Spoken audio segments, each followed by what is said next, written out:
వ్యవస్థాపక అధ్యక్షుడి దాస్ సురేష్, మీడియా మిత్రులకు నమస్కారం.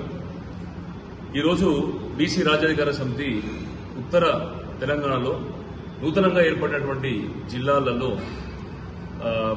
పర్యటనలు కొనసాగిస్తూ స్థానికంగా బీసీల నాయకత్వ నిర్మాణాన్ని పెంపొందించేటటువంటి విధంగా అన్ని నూతన జిల్లాలలో కూడా కమిటీలను వేస్తూ ఈ యొక్క యాత్రను ముందుకు కొనసాగిస్తూ ఇవాళ యాదాద్రి భువనగిరి జిల్లాకు చేరుకుంది. మీ అందరికీ తెలుసు, ఇంతకుముందు మహనీయుడు బహుజన చక్రవర్తి సర్దార్ సర్వాయి పాపన్న గారు ఇక్కడ రాజ్యం వెళ్ళినటువంటి గొప్ప వ్యక్తి. దాని తర్వాత ఇదే స్థానం నుంచి వెళ్ళి ఆచార్య కొండలక్ష్మణ్ బాబూజీ గారు కావచ్చు, అదే రకంగా అనేక మంది ఇతర బీసీ నాయకులు కూడా ఇక్కడ ఎమ్మెల్యేలుగా, అదే రకంగా బూర నరసయ్య గౌడ్ లాంటి వ్యక్తులు ఎంపీలుగా కూడా ఇక్కడ రాజ్యం చేసినటువంటి యొక్క ప్రాంతం నుంచి మనం మాట్లాడుతున్నాం. ఇవాళ ఈ ప్రాంతానికి ఒక ప్రత్యేకత ఉన్నది. ఈ ప్రాంతం అనేది బహుజనులు బీసీల యొక్క గొంతుకను బలంగా వినిపించేటటువంటి ప్రాంతం ఇది. ఇవాళ మేము చేస్తున్నటువంటి యాత్ర యొక్క ప్రధాన ఉద్దేశం ఏంటంటే, ఈ యొక్క కాంగ్రెస్ పార్టీ కామారెడ్డిలో బీసీలకు ఒక డిక్లరేషన్ ప్రకటించి బీసీల యొక్క అవకాశాలను విస్తృతపరుస్తామని చెప్పేసి ఒక హామీ ఇవ్వడం జరిగింది. దీనికి గల కారణం ఏంటంటే, బీసీ రాజ్యాధికార సమితి వెంకటేశ్వరరావు కమిషన్ నియమించినాక కూడా ఆ యొక్క కమిషన్ కూడా ఇప్పటి వరకు కూడా మరి ఆ కమిషన్ అసలు ఏమి రెఫరెండం ఇచ్చింది, అసలు నివేదిక ఏది ఇచ్చింది కూడా ఇంతవరకు దాన్ని నివేదిక ప్రకటించకుండా ఒక అంకెల గారడి లెక్క 18 ఉన్నది, వీళ్ళకి 15 ఇస్తాం, 12, 13 ఉన్నారు, వీళ్ళకి 10 ఇస్తాం, వీళ్ళు 10 ఉంది 10 ఇస్తాం, వీళ్ళు ఒక 46 ఉన్నారు, ఒక 42 ఇస్తామని ఒక అంకెల గారడి తోని మాత్రమే వీళ్ళు ఆ చేతిళ్ళు తప్పించి ఒక నివేదిక బయటపెట్టి కులాల జాబితా, దీంట్లో కులాలు అన్ని ఎస్సీ ఎస్టీ బీసీల కులాలు, మళ్ళీ ఓసీ వర్గాల కులాలు, ఇది ఒక ప్రాతిపాదికను ఒక నివేదిక ఇంతవరకు కూడా బయట పెట్టని దాఖలు లేవు. అంటే ఇది ఒక అంకెల గారడి లెక్కనే జరిగి ఆ యొక్క 42% ఒక రాజకీయంలో భాగంగా తీసుకురావడం జరిగింది.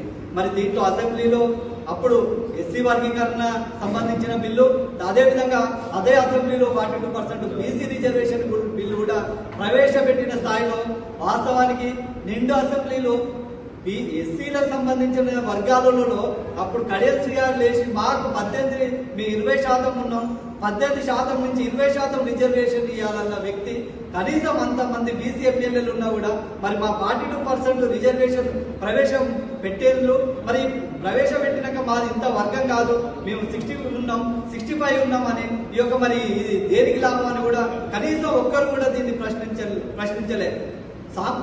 మన కొత్తగూడ ఎమ్మెల్యే సాంబశివరావు తప్పించి దీన్ని ప్రశ్నించిన వ్యక్తి కూడా లేరు. అంటే ఇప్పటి వరకు కూడా ఎమ్మెల్యే స్థాయి కూడా ఎవరైనా కూడా ఒక అగ్రవర్ణ పార్టీలలో ఉంటూ ఇంకా ఈ రోజు వరకు కూడా వాళ్ళకు భయపడుకుంటూ బానిస వ్యవస్థగానే మనం బ్రతుకుతున్నాం. ప్రశ్నించే గొంతుకలు ఇప్పటి వరకు కూడా ఒక ఎమ్మెల్యే స్థాయి అభ్యర్థి కూడా మనకు లేదు. మన బీసీ ఓట్లు మన ఓట్లతో గెలిచిన వాళ్ళు కూడా ఈ రోజు మన కోసం కొట్లాడే స్థాయి లేదు వాళ్ళకు. కాబట్టి అన్నిటినీ మనం ఒక అవకాశంగా తీసుకుంటూ ఆలోచన చేస్తూ మనం ఏది ఏమైనా కూడా మనం బీసీ రాజ్యాంగం వైపు కొట్లాడి ఆ చైతన్యం దేవాలని కోరుకుంటూ ఏది ఏమైనా కూడా 42% కామారెడ్డి డిక్లరేషన్ ప్రకారం ఈ యొక్క గవర్నర్ కలిసినప్పుడు గవర్నర్తో ఏం మాట్లాడిలో అనేది కూడా బయట పెట్టని విషయం. ఈ రోజు ఎస్సీ వర్గీకరణ కూడా జీవో కూడా జారీ చేసిండ్రు.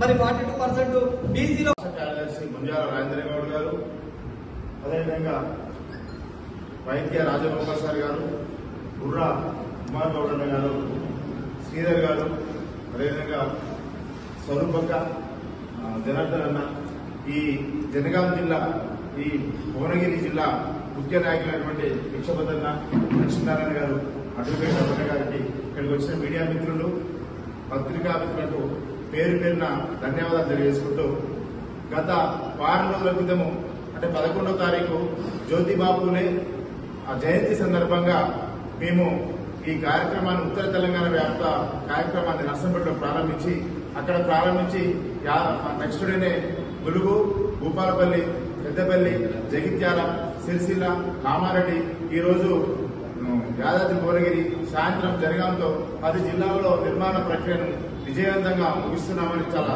సంతోషంగా గర్విస్తున్నాం. ముఖ్యంగా బీసీ రాజ్యాధికార సమితి అనేది ఎందుకు ఏర్పడింది అంటే, దాసు సురేష్ అన్న గారు 2000 అంటే గత 10 సంవత్సరాలు 12 సంవత్సరాల నుంచి ఆర్ కృష్ణ అన్న దగ్గర బీసీల గురించి కొట్లాడుతూ బీసీ హక్కుల గురించి కొట్లాడుతూ కన్నా కృష్ణతో విభేదించి ఏ విధంగా అంటే ఇన్ని రోజులు సంక్షేమ పథకాలు బీసీలకు హాస్టళ్లు ఫీజులు వాటి గురించి కొట్లాడడం కానీ ఇక మనం కావాల్సింది రాజ్యాధికారం కావాలని చెప్పి అన్న 2022లో బీసీ రాజ్యాధికార సమితిని స్థాపించి ఇప్పటికీ మొత్తం ఉమ్మడి 10 జిల్లాల్లో నిర్మాణ ప్రక్రియ పూర్తి చేసుకుని ఇప్పుడు ఓన్లీ నూతన జిల్లాలు ఉత్తర తెలంగాణ వ్యాప్తంగా నూతనంగా ఏర్పడిన జిల్లాల్లో నిర్మాణ ప్రక్రియను పూర్తి చేసుకున్నాము. అందులో భాగంగానే ఈ రోజు యాదాద్రి భువనగిరి జిల్లాకు రావడం జరిగింది. బీసీల యొక్క అంతిమ లక్ష్యం ఏంటంటే ఈ సంక్షేమ పథకాలు ఇవన్నీ వద్దుగా మనకు కావాల్సింది కేవలం రాజ్యాధికారం వైపు అడుగులేయాలనే ముఖ్య ఉద్దేశంతో ఏర్పరిచింది బీసీ రాజ్యాధికార సమితి. ముఖ్యంగా బీసీలు ఓటేసే యంత్రాలైనా మనకు రాజ్యాధికారం వద్దా, రాజ్యాధికారం వైపు అడుగులు వేయద్దా అనే ముఖ్య ఉద్దేశంతో ఈ రోజు ఇక్కడ నిర్మాణం చేస్తున్నాము. నిర్మాణ కార్యక్రమంలో భాగంగా ఈ జిల్లాకు ఈ రోజు ఒక జిల్లా కన్వీనర్ గా జిల్లా ఇన్ఛార్జిగా ఒక ఇద్దరు నియమించి మళ్ళీ పూర్తి స్థాయిలో